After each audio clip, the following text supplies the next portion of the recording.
The Premier has been forced to scale back the state's generous solar power scheme to rein in surging electricity prices. Bills were set to rise by up to $170 a year as power companies look to pass on the cost of the feed-in tariff for solar panels. Households will still be hit with an increase of around $50, but Christina Keneally says she's looking at other ways to reduce the financial pain. Retailers have been inundated with people hooking up their rooftop panels to the grid. Households get 60 cents for every kilowatt hour produced, a rate which allows a solar system to be paid off in as little as 2 years.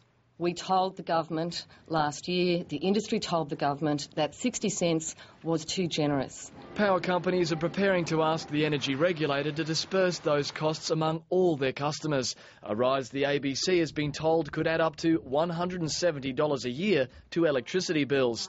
That sparked the Premier into action. If we continue at this rate, given the payback rate to individual households, the scheme will continue at such a rate that we will generate $4 billion worth of cost.